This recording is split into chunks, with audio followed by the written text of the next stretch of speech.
The fear arrives, unannounced, unseen.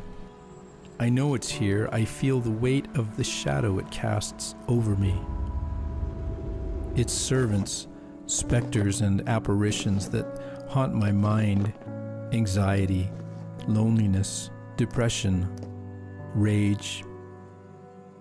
In a chorus of voices, they seek to drown me out, keep me silent with anguish and paralyzed in the darkness. But somewhere, a small, still voice whispers, "Don't give up just yet. Keep walking.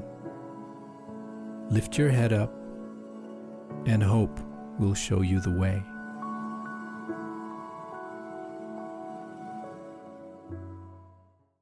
Well, hello, friends. It's good to be with you here. We wrap up our Ghost series this morning after 3 parts, kind of beginning our year, which is our rhythm now at Westside. But I want to remind you about the seminar that we have coming up on Wednesday. I want to invite you to feel totally free to come along to that. Bring someone, whether they've been part of the Sunday morning process or not. We really want to sort of take a little bit extra time to talk about our journeys with our mental health. And we feel that the seminar gives us space for those of us who journey in that particular area, but also for those of us who journey alongside others. So just please feel really welcome to come along Wednesday night. Throughout this series, we've journeyed with Job. This poem of moral outrage at the condition of his situation. And this poem has resonated with many of us because we find aspects of the journeys that we travel in our own mind. We find that Job gives words to some of our frustration. Job shapes some of the anguish that we struggle with. And Job also says things that, if we're honest, we wondered whether you were allowed to say or not. Job wants to talk to God. In the midst of the tempest of his own life, he wants to talk to God. Or perhaps, in some cases, if you've been reading Job with us, you'll notice that he wants to scream at God or rail against him in all of the chaos that he finds himself in. As you read your way through Job, I wonder how many of you found yourself thinking that you perhaps wanted to say what Job said. In chapter 28, Job says, "Oh, if only God would hear me, or state his case against me, or let me read his indictment." How many of us have ever wondered about that? Perhaps we've announced it to ourselves in a dark corner of our house, or said it while alone in the car, or maybe, just maybe, been brave enough to say it to one friend. That question that rolls around in our hearts, like, what has God got against me? It feels personal sometimes, the journeys that we're on. It's almost as if God's out to get us. And Job is beginning to wonder about this at points in his story. Like, I want to know what God's issue with me is, Job seems to want to ask us. And Job seems to be driven by this very specific question. His pain and his torment and his poetry, perhaps as you find it, is driven by the same question that he wants to ask God. And perhaps Job's question is a question that drives many of us. Perhaps it's the question that many of us, if we could get face to face with God, if we could have that moment where we have an audience with him, if we could talk about our mental health, if we could talk about what goes on in our heads, perhaps we would ask the same question as Job asks. It's probably the wrong question. It's probably not the question that would be as helpful as Job thinks it's going to be. And yet I wonder if it's the question that most of us would ask if we had the chance. The question, why? Like, why me? Or why this particular life? Or why depression? Or why anxiety? Or why uncontrollable fear or stress or overwhelm? The question why haunts us in so many ways. The question goes into hyperdrive whenever we encounter suicide. Why, we ask ourselves. But I wonder if when it comes to our mental health, the question why, these 3 small letters, This question becomes a really cruel trickster, that it draws you in, encourages you to enter this inescapable maze of spiraling circles that you find yourself more and more lost. Because why leads you into two very specific lies. The first lie that why makes you wrestle with is this lie that everything has to make sense. Like, we're rational people.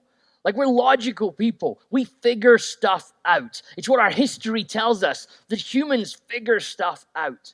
And so when we face ourselves in a time of mental torment or of a journey within our own minds which is haunting us, we want to ask why. I want to make sense of this. I want to figure this out. I want to understand this. Because if I can state what actually has happened and why it's happened. But you see, anxiety or depression or even the fears that haunt us, like, they don't always make sense. In fact, they rarely make sense. See, because the things that go on in our mental journeys don't always mean that there's anything physically wrong with your brain. In fact, it rarely actually comes from anything physically wrong with your brain. It's just that a kind of normal brain sometimes does really unhelpful things, leads us in really unhelpful thought patterns, takes us down really uncomfortable alleyways, the things we focus on or the things that we're afraid of. But we want them to be rational. Somehow, a lot of pride is carried in our hearts about being able to make sense of things, being able to assume that we all act logically and rationally all the time. Think about how often in the journey of mental health you hear logics and rationale applied. You overhear somebody say, "What's he got to be depressed about?" Or somebody else says, "You would have never imagined that somebody like her would be the victim of suicide." See, because a healthy bank balance doesn't stave off depression. Like, how successful would you actually need to be too successful for anxiety? How much does your life have to appear good before you're not allowed to be haunted by feelings that question the value of your own life? That sort of logic would basically mean that only the most unfortunate person in the world would struggle with their mental health. But mental health isn't a logical subject. It's not a subject that's governed by the rationales of our own thinking. And this leads us into the second lie that the question why forces us to work with. And that's the illusion of control.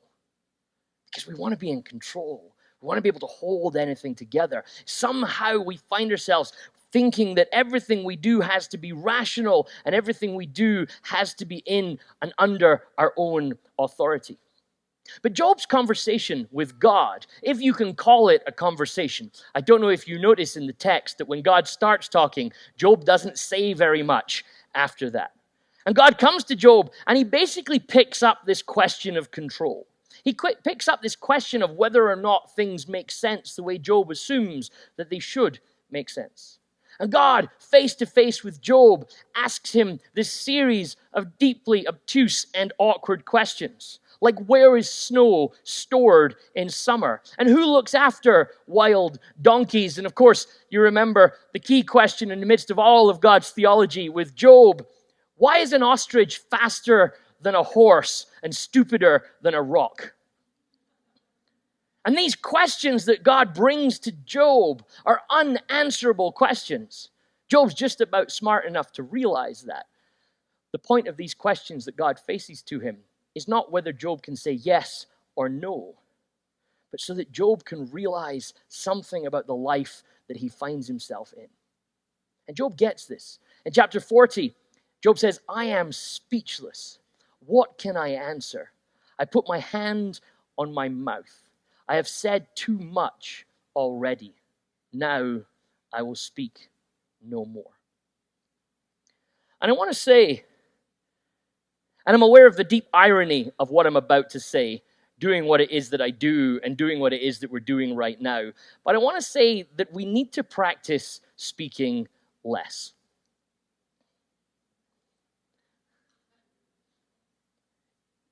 We see with Job's friends the theories and the perspectives and the solutions that they bring to him. At best, they're insensitive. At worst, they're hurtful. But there's this sense that they need to speak, they need to say things, they need to fill the air with ideas and thoughts and theories and solutions. And all of this misses that actually what we often need in the dark times of our life is presence. We need company. We need friendship. These are powerful things, even in silence. But then on the other hand of that type of silence, there's another type of silence. And Job is very close to this particular type of silence in his response to God here. The type of silence which is the shutdown, the silencing, perhaps you might call it, the silence of denial. If we can just pretend that it's not real, if we can just pretend that it's not really there, if we can just pretend that this is not the way things are going. And we live in a culture that loves denial. We live in a culture that's driven by the boundaries of what we can and cannot speak about. If we don't understand something, if we can't make sense of it, if we can't apply logic and rationale to it, we have a tendency to deny that it's actually a real thing. If we can't control something, if we can't make something fall under our authority, our tendency is often just to pretend that it's not really there. Because our culture is driven by questions of denial. And sometimes we think, is that true of us? Are we really in a denial culture? But across the spectrum of our world, we find denial happening. You might want to notice the size of our cosmetics and plastic surgery industries to realize how much denial sits at the heart of so much of how we present ourselves in the world. And we see this massively so in the case of conversations about mental health in society. Because there's this struggle that many of us journey with. We see the statistics. The statistics haunt us. 1 in 4 people will encounter major depressive moments in their life. And we see those statistics and realize that if we acknowledge these statistics, if we accept that these statistics are the way things are, if something really is up, then that means accepting that this could happen to me, that this could happen to us.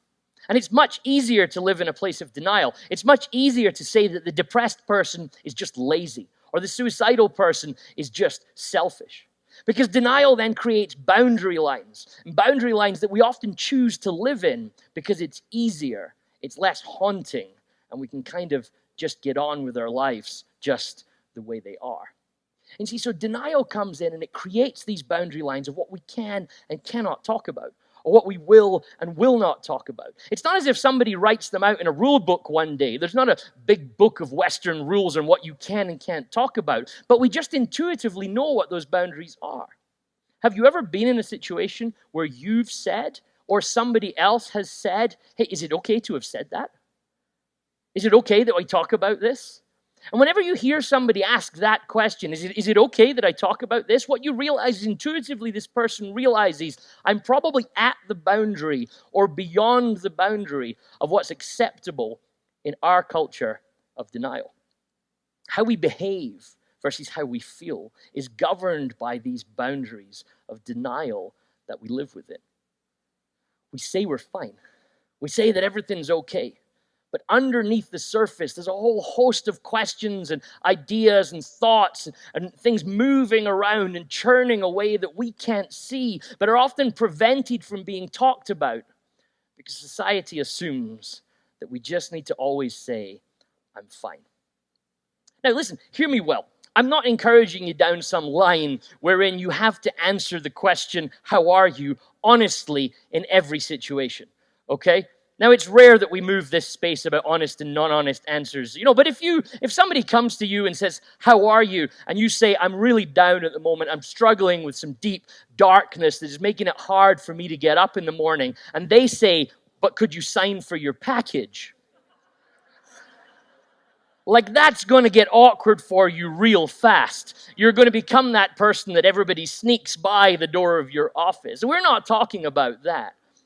But is there anyone in your life? Is there anyone in one of your circles for whom you can honestly answer the question, how are you? Is there anyone that you can lean into, that you can be with in the storm, that you can be with in the tempest and say, actually, here's where I am just now? But our culture of denial means that for many of us, there's not often those people around. Those people are few and far between because something strange in Western culture particularly pushes us to a place that we're uncomfortable admitting to the fact that we carry emotions, that our minds take us in particular places. Let me ask the question like this. Have you ever been to a funeral? And while at the funeral, you've encountered somebody who is there because it was someone deeply close to them that they lost. And I've been in this situation on many occasions where I'm talking to someone at a funeral of someone they love. And while talking to them, they begin to break down.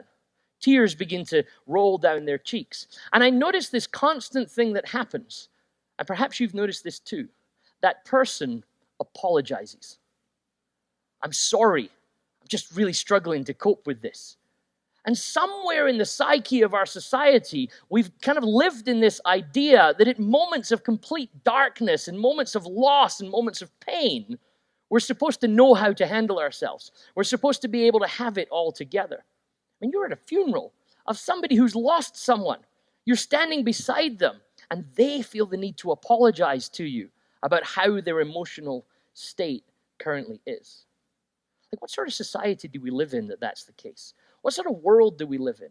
And imagine, therefore, if you're journeying a difficult journey in your own mind, in your own thinking, in your own mental health, how hard it is to admit to that, to talk about that, to express that. See, because the organizations that we're part of, the clubs that we join, the families that we're in, the neighborhoods, even the churches that we find ourselves part of, all develop cultures of what can and cannot be talked about, or what should and should not be talked about. It strikes me as fascinating, as we've taught this series now for 3 years, that there's a common theme reappears every year when we open this subject up on a Sunday morning. That people often come to me and say, it's quite something that a church would talk about this on a Sunday morning. Like, I don't know if there's some rules in the pastor's book somewhere that says when you talk about mental health, do it in the cleaning cupboard. You know, with the 3 weirdos that struggle with this, because everybody else is okay and we shouldn't talk about this in public. Like, I'm being silly, but there's also a sense in which, why is it that we think this is a strange conversation to have? Because somewhere along the lines in our journey, whether at one church or another, whether in one group or another, somebody intuitively picked up the idea that we shouldn't talk about this in church. We shouldn't talk about this in public. This shouldn't be a conversation that we have in a religious context. It tells us that we as churches have set boundaries. And I don't think these are boundaries we want to keep. I don't think these are boundaries that we want to accept and live in. Because this denial can come in all sorts of ways. One way is the denial where we just say, you can't talk about this in church at all. The other way the denial comes is that we only ever talk about it in a very particular way. That we only ever talk about it in the context of healing. We only ever talk about it in the context of it being solved. Have you noticed how often our natural tendency is to only tell the stories about the things when it all went right in the end? But that's not how life works. Sometimes we're part of journeys where we're in the middle of it and we're not sure how it's going to end. We're not sure where the story is going to be. But if we only ever either don't talk about this or talk about it when the context is healing, we leave those of us who suffer. We leave those of us who journey painful places in our mental health, constantly feeling that we're unable to process the journey we're in the one place where we should feel most safe and most welcome. Perhaps we should say it like this, that a healthy faith, a healthy religious context, a healthy spirituality will always have truth at the center of it, which means that it must also always have honesty at the center of it. Honesty is this healthy thing at the center of your faith. If your faith context, if your spiritual context, if the religious community you're part of doesn't accept the honesty and the pain and the suffering of your own journey, then it's not a healthy space for you to be in. And we know this because we see it in Job. Perhaps the powerful part of Job's story is the honesty, is the way that Job talks, the way that he unfolds things, the way that Job expresses things. Like, Job is really honest. He's like, this sucks. I mean, that's the Hebrew translation. But this sucks. This is painful. This is awful. I don't like this. Job doesn't feel the need to pretend that he's got it all together. Job doesn't say it's fine because it's not fine.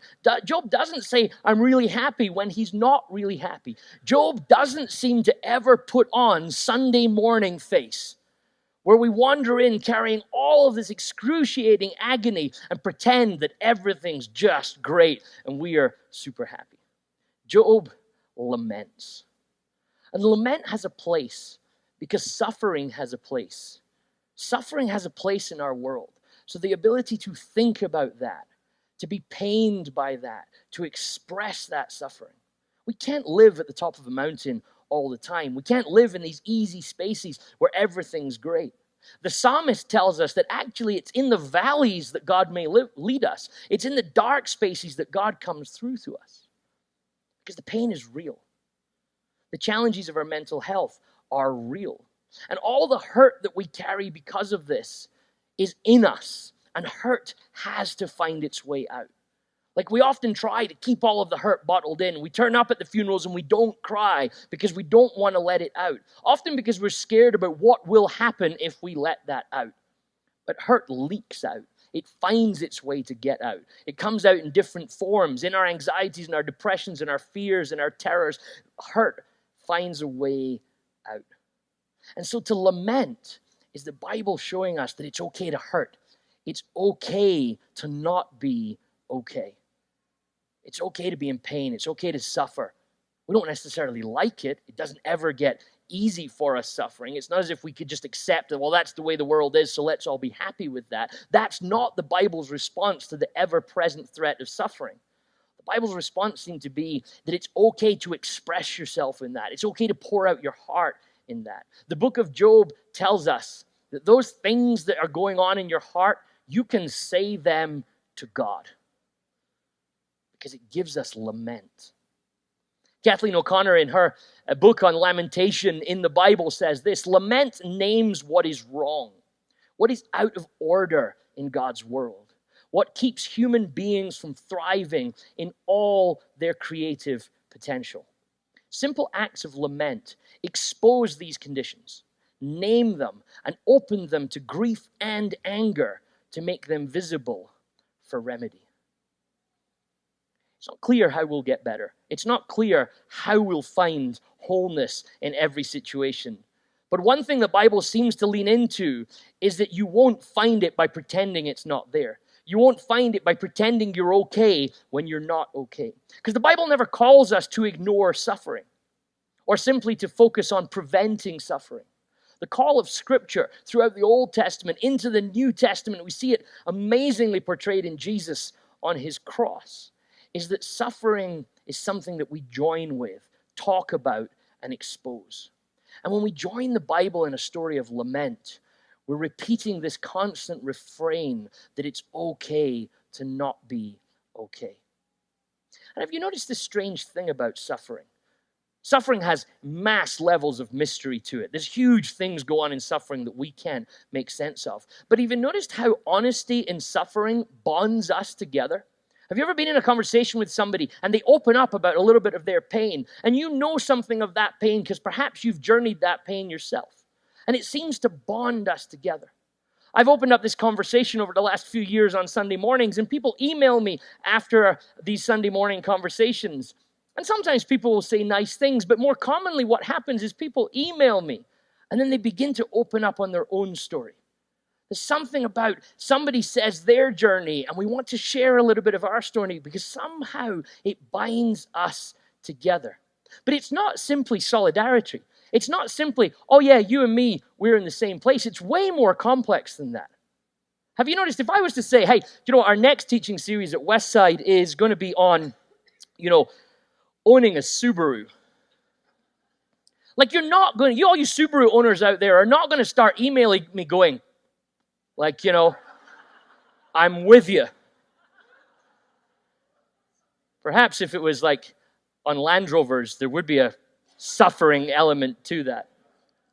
But suffering bonds us in a way that owning a Japanese car doesn't. It's not simply that, oh, you and me were in the same boat. It's that this boat hurts. It's that this boat is painful. It's that there's suffering in here. And it's not simply that we know what it's like together. It's that something happens deep and mystical and profound when we open up about our pains together.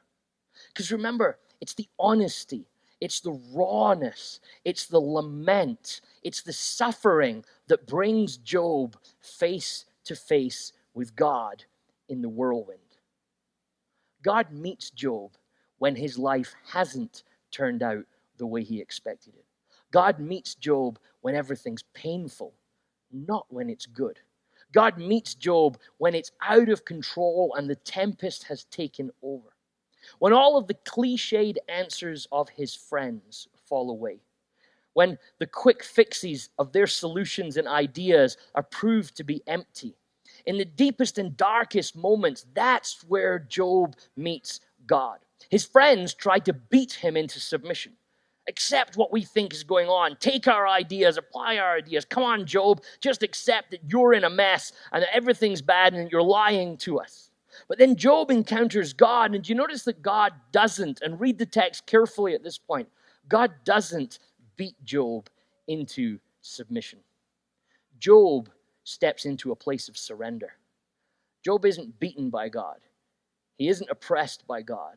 He just finds himself face to face with God in the midst of his storm and realizes he needs to surrender to this God who is actually in control.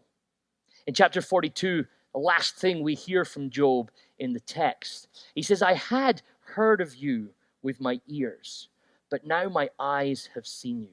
So God goes from being a rumor to Job to being something real. But the journey from that rumor to real is deeply painful with huge suffering. And Job says, therefore, I will be quiet, comforted that I am dust. Eugene Peterson noted about Job that it's Job's suffering, it's our suffering, that actually calls our lives into question and not God's. Job rails against God. He screams against God. He figures that all the problems are God's. And his encounter with God brings him to this realization that he must surrender to this God because it's his life that needs surrendering and not the other way round. But this only happens in the suffering. This only happens in the storm. And what we often do is we create safety strategies in our lives so that we won't end up in the storm. We play it safe and we close ourselves down and we don't open up because if we just admit to the storm, if we accept the storm, that might be scary for us. But Job teaches us that if we're brave enough to expand a little bit, if we're brave enough to actually say what we're struggling with, if we're brave enough to voice our darkness, if we lean into the storm, that's where we might meet God. Comforted that I am dust. I mean, it's brutally honest from Job there. He understands his place. He understands at some level that he's not now in control of the world. It's not his world that he's living in, that he's part of something much, much bigger. But if I'm honest, when I read Job, I don't think I'm there yet. And perhaps many of us would say the same thing. Am I actually comforted by my own smallness in this huge story? Am I actually comforted now that I meet God in the midst of all of this pain? Because for Job, this story isn't finished. All of the good stuff isn't back. He's still in the dark space. He's still in the storm. And it's in that place that he finds himself able to say these things about his own journey with immense honesty. But then I find myself wondering this. What if my anxiety leads me to trust God more? Would I be okay with that? Or what if my own pain makes me more sympathetic to the pains of others? Would I be okay with that? What if our fear of being wrong is what makes us great students? What if the immense willpower required to stave off depression is why we find success in other areas of our lives? What if it's way more complex than just whether we're in the storm or out of the storm? What if it's about what we find in there? What if it's a realization that this story is bigger and more complex than we realized? And I realize that a journey on your own mental health can be immensely demotivating, hugely hope sapping. And everybody's journey is different. This is the fascinating complexity of our lives as humans. Some people are disabled by what would be considered maybe a mild depression. Other people seem to live well with immense anxiety. But we're all different, and we all roll down a different journey. But Job shows us some things. Job shows us something of the survival impulse that we need. Sometimes you got to just keep going. Job, I find when I read him, perhaps you notice this as you read it, at times there's like humor in there, there's irony in there. Job laughs at the weird state of the world. And that sense of humor often is a huge sign that we actually are able to recover. And Job finds himself in community. It's broken, it's a mess. The community he's in does all the wrong things at all the wrong times, but there's still a sense of commitment and love for him. And maybe if we can sustain all of those things together, a sense of the survival instinct, a sense of an ability to sometimes just find something of the humor in it all, but also locate ourselves in a community of love. Perhaps that's where hope starts to grow in our heart. Perhaps hope starts to grow that something is happening in the midst of all this pain. Let me say this, and this is important for us to remember, whether it's our own journey or the journey of someone that we walk alongside. You don't get this time back. Job, we see, if we read the story to the very end, finds himself in a place of blessing.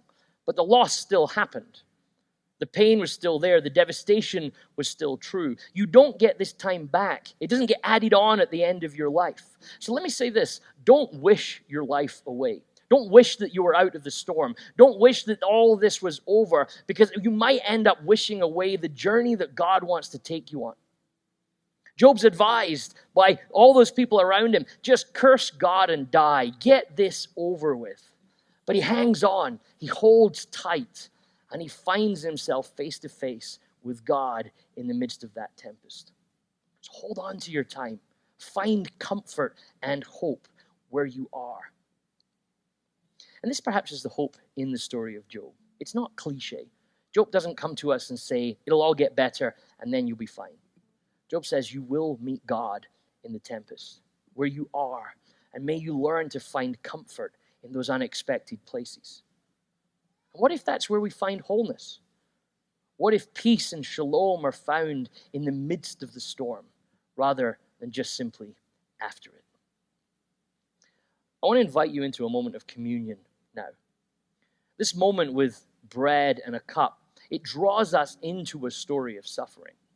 A story that begins with the world's suffering is magnified in Jesus' suffering. And Jesus' brokenness and suffering constantly reminds us that he was broken and suffered because we suffer and are broken. But if at the center of the Christian story is a broken Jesus, there is a sense that that story points us towards the realization that God knows that we're not okay. That God can deal with the fact that we're not okay. But communion also reminds us of a story of a God who is trying to get to us, even in the tempest. At Westside, we use this old Celtic invitation because it reminds us of how Jesus calls us in our brokenness, calls us in our suffering, and reminds us that we are welcome to participate together, whoever we are, if we want to. It says this is the table, not of the church, but of the Lord. It's made ready for those who love him and for those who want to love him more. So receive, you who have much faith, and you who have little. You who have been here often, and you who have not been here long. You who have tried to follow, and you who have failed. Receive, because it is the Lord who invites you. It is his will that those who want him should meet him here. I invite you just into a moment of prayer. Just close your eyes or bow your head or whatever it is that feels comfortable for you. And remember that we're always here to pray. Pastors are here at the front, the back, at the end of services. You can reach out to us throughout the week if you need to. I just want to pray a very simple blessing over us this morning. So may you find honesty in your suffering today. May you be surrounded by those who will lament with you. And may you find hope. May you find peace. May you find wholeness. Not beyond the storm, but in the midst of it. As the old Hebrew blessing says, may the Lord bless you, and may the Lord keep you, and may the Lord make his face to shine upon you and bring you peace, both now and forevermore. Amen and amen. So may God's grace and peace